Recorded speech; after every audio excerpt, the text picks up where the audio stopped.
राजपुत्रांचा जन्म. पंडूने अनेक वर्ष वनवासात घालवली.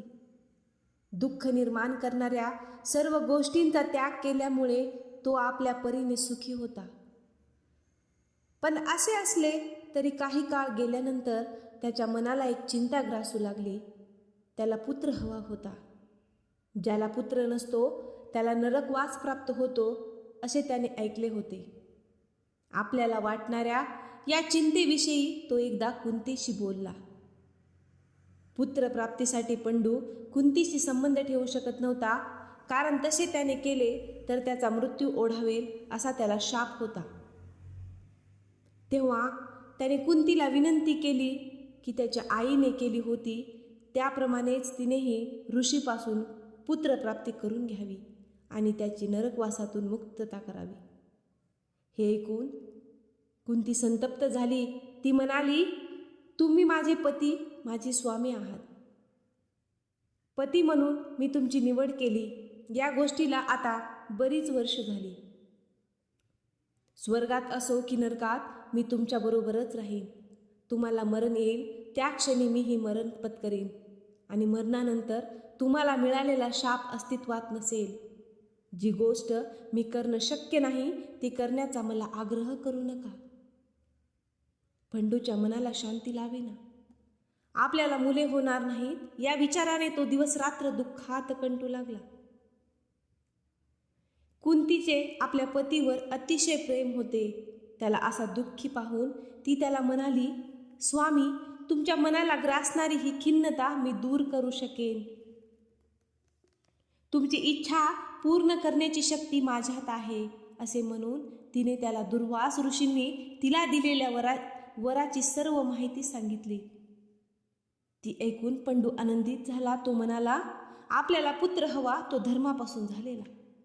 त्याची कीर्ती काळावर मात करेल. प्रत्यक्ष धर्माचं प्रतिरूप असा हा आपला पुत्र असल्यामुळे माझंही नाव भविष्य काळात लोक विसरणार नाही. एक दिवस शुभ मुहूर्त पाहून दुर्वास ऋषींनी पुत्रप्राप्तीसाठी धर्मदेवाने जवळ यावे असे आवाहन केले. धर्मापासून तिला पुत्र झाला. त्यावेळी आकाशवाणी झाली की मूर्तिमंत सद्गुण असा हा पुत्र त्याच्या गुणांमुळे जगात प्रसिद्ध होईल. त्या मुलाचे नाव युधिष्ठिर असे ठेवले गेले. एका वर्षानंतर आणखी एक मुलगा हवा असे पंडू कुंतीला म्हणाला.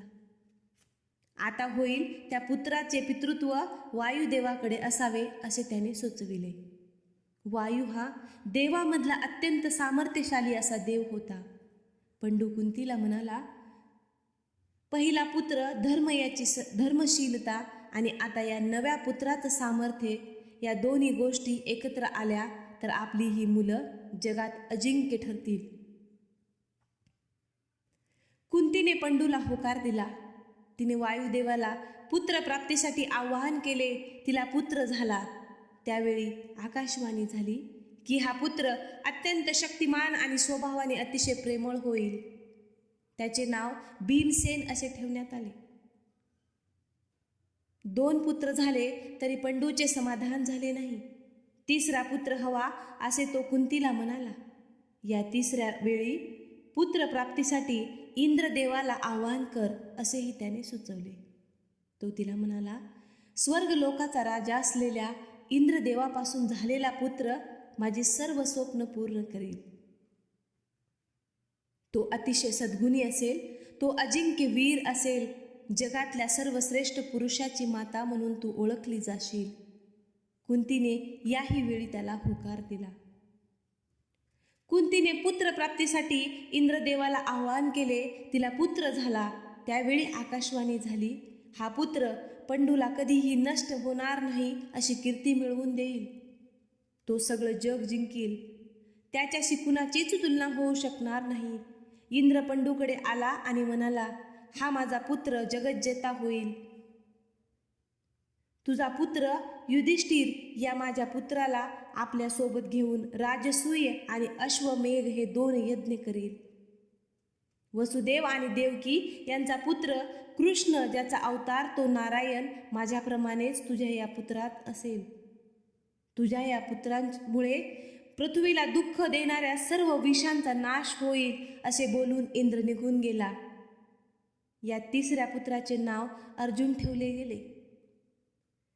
धनप्राप्तीच्या लोभापेक्षाही मोठा लोभ असतो पुत्रप्राप्तीचा. पंडूला 3 पुत्र लाभले तरी त्याचे समाधान झाले नाही. आपल्याला आणखी पुत्र हवा असे तो कुंतीला म्हणाला.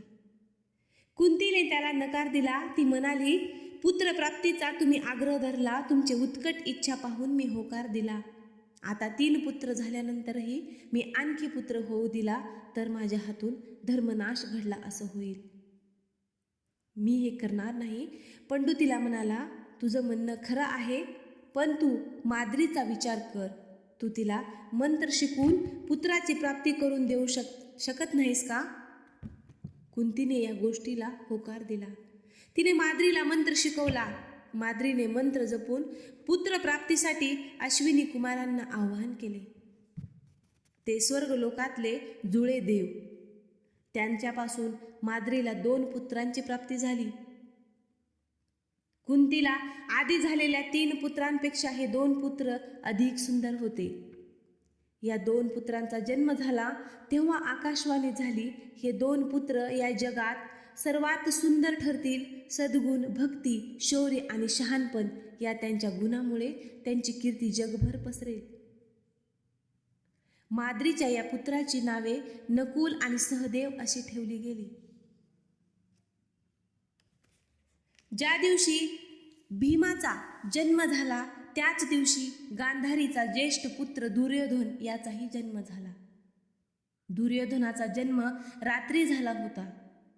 पुत्र जन्मामुळे धृतराष्ट्र अतिशय आनंदित झाला.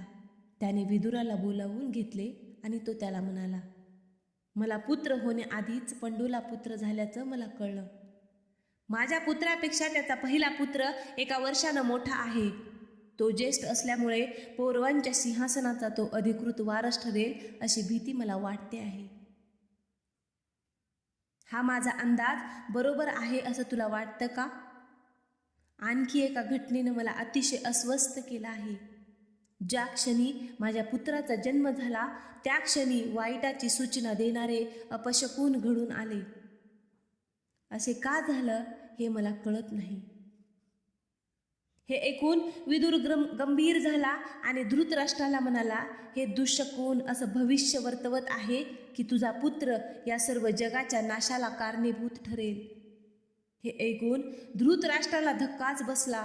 त्याने विदुराला विचारले, हे संकट मी कसं टाळू शकेन?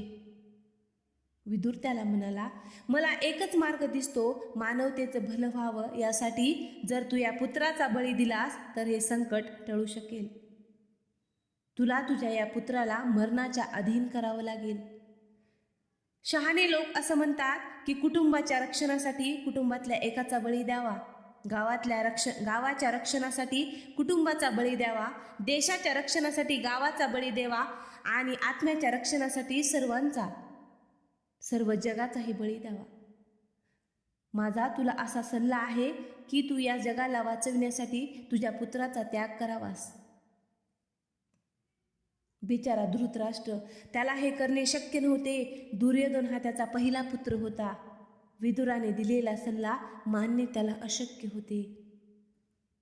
पुढे मग 101 पुत्र आणि दुःशाला नावाची कन्या यांचे पितृत्व त्याला लाभले.